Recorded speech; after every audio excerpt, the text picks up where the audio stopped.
Je regarde mon compte en banque. 47 euros. Il me reste 10 jours à tenir. L'IA vient de m'envoyer un message automatique. Commande de nourriture approuvée. 89 euros débités. Mais j'avais dit 30 euros maximum. Elle a halluciné. Encore. Je n'ai pas mangé de protéines depuis 3 jours. Mes amis ne me parlent plus parce que l'IA a envoyé des messages bizarres à ma place. Et là, je me demande sérieusement, est-ce que je vais survivre à ce défi ?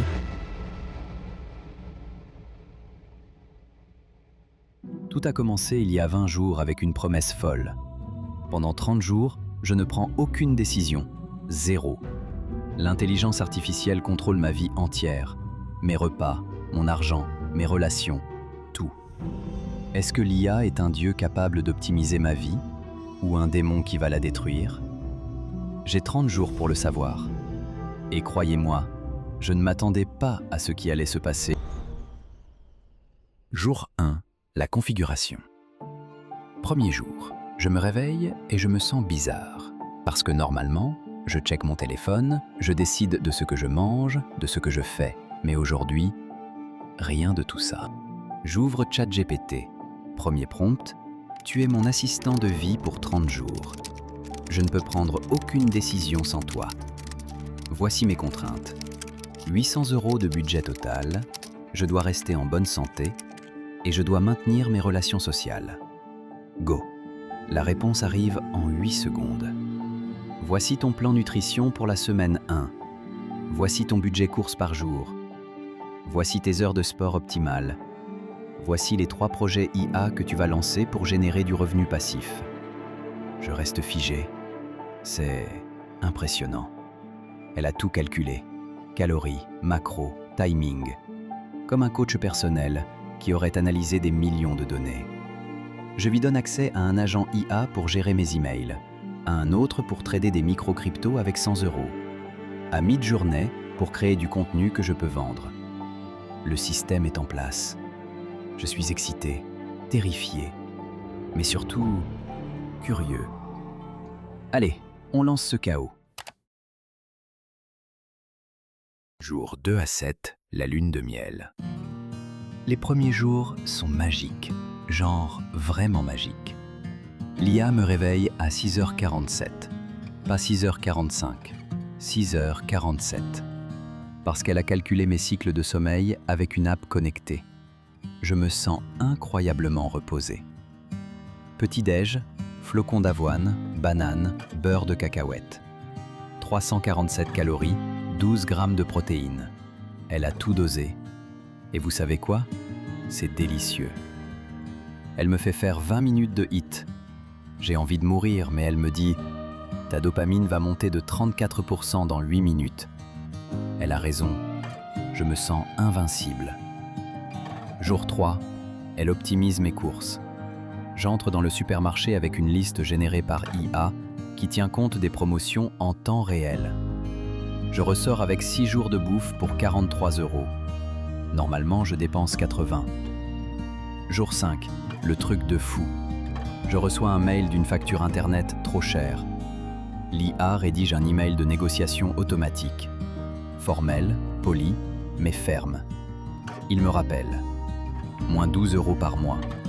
L'IA vient de me faire économiser 144 euros par an en 4 minutes.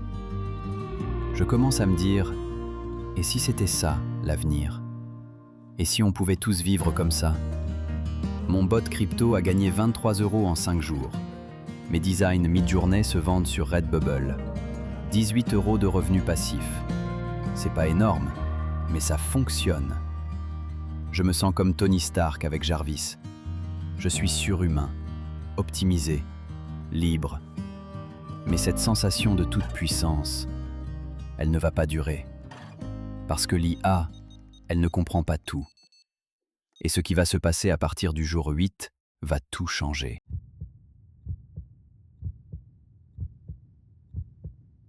Jour 8, 7h32 du matin.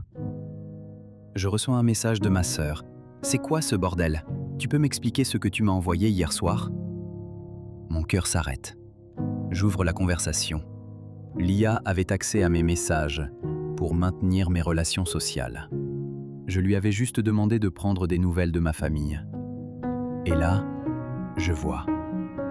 L'IA a confondu deux conversations. Elle était en train de m'aider à rédiger un message pour une application de rencontre. Et elle a envoyé ça à ma sœur au lieu de la fille sur Tinder. Le message disait « Hey, ça te dirait qu'on se retrouve chez moi ce week-end ? J'ai pensé à toi toute la journée. On pourrait passer un moment plus intime cette fois. » À ma sœur. Elle a 19 ans. Je suis son grand frère. Elle pense que je suis devenu un pervers complet. J'essaie de réparer le désastre. J'écris en mode panique. « Non, attends, c'est une erreur de l'IA. Je suis désolé, c'était pas pour toi. » Elle répond « Une erreur ?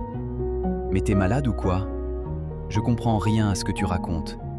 Tu m'envoies des trucs chelous et après tu parles d'IA ? Je dois l'appeler. En vrai, briser les règles du défi. Parce qu'il y a des trucs qu'on ne peut pas laisser l'IA gérer. J'explique tout pendant 15 minutes. Le défi, l'IA qui gère mes messages, le bug.